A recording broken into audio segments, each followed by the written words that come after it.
আমেরিকায় যাও, number 1 news item কি জানো? American president. বাংলাদেশের নাম্বার 1 নিউজ আইটেম কি জানো? শেখ হাসিনা।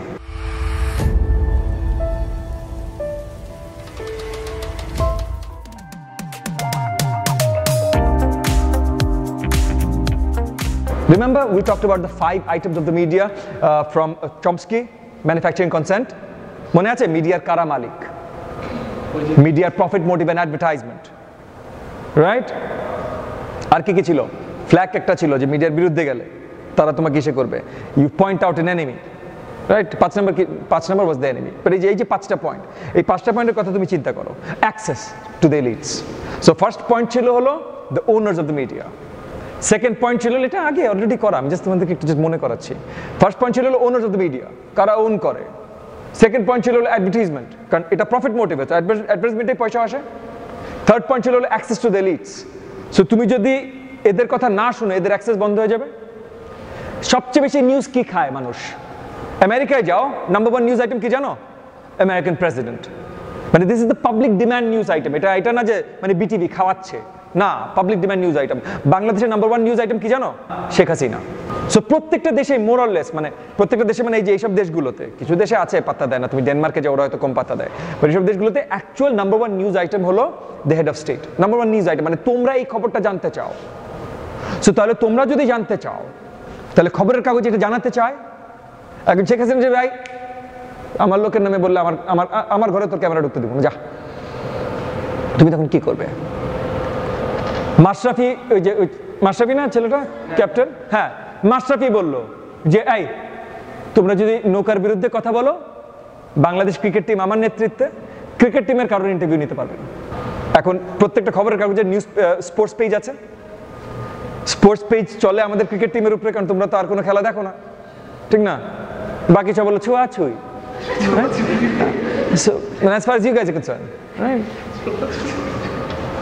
না, বাচ্চা কাচ্চাদের খেলা এগুলো আমরা দেখবো না, আমরা শুধু ক্রিকেট দেখবো। ক্রিকেট হলো কি বলছিলাম। সো তাহলে সেটা হলে যারা স্পোর্টস পেজের সাথে জড়িত, সেই রিপোর্টাররা বা সেই নিউজ পেপারগুলো সাহস করতে পারবে নৌকা সম্বন্ধে না লাগে। সো তাহলে এইটা 3টা পয়েন্ট। 4 নম্বর পয়েন্ট হলো ফ্ল্যাগ। যখনই এদের বিরুদ্ধে কিছু করবে, যে লিখবে তাকে পিটিয়ে বের করে দেওয়া হবে, বের করে দেওয়া হবে। সো তুমি দ্য পাওয়ার দ্যাট বি, তাদের বিরুদ্ধে বলো তুমি ইনসিগনিফিকেন্ট।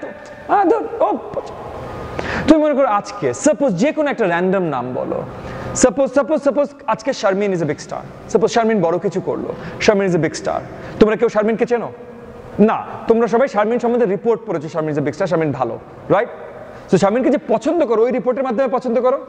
সো যেই নিউজ মাধ্যমগুলো রিপোর্ট করেছে শারমিন ভালো, সেই নিউজ মাধ্যমগুলো যদি কালকে একবার রিপোর্ট করে যে শারমিন আসলে ওই কাজগুলো ঘুষ খেয়ে করেছিল বিএনপির জন্য,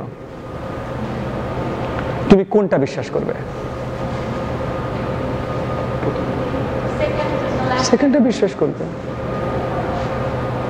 এই যে তোমার মনে করো Munni Saha and this and that, হ্যাঁ, এই যে এরা যে মানে এই যে মিডিয়া চ্যানেলসগুলো, এই যে ফ্ল্যাকের কথা, এই যে ম্যানুফ্যাকচারিং কনসেন্টের পয়েন্ট নাম্বার 4 ফ্ল্যাক, এরা সবাই মিলে যদি টানা 2 থেকে 3 দিন শুধু 24 ঘন্টা বলে যে ফয়সালের থেকে ভালো দেশপ্রেমী আর কেউ নেই, ফয়সাল থেকে ভালো দেশপ্রেমী আর কেউ নেই, চতুর্থ দিনের দিন যদি ইলেকশন হয়, তোমরা কার জন্য ভোট দেবে? ফয়সাল। সো এটা যদি পজিটিভ করতে পারে, তারা নেগেটিভ করতে পারে না। ফয়সালকে দেখা গেছে ওই কি কোন দুষ্ট নারীর বাড়ি থেকে বের হতে, কিছু একটা হতে পারে না, হ্যাঁ, গোপন। সো এই flag, no, this flag works. People get beaten down by this flag. People get beaten down by this flag. And number 5, find an enemy. So তার একটা শত্রু বের করে রাখে, যেমন মনে করে আমেরিকা ছিল কমিউনিস্ট, আমাদের এখানে কি, এটা তো তোমাদের সেদিনই আলোচনা করেছি।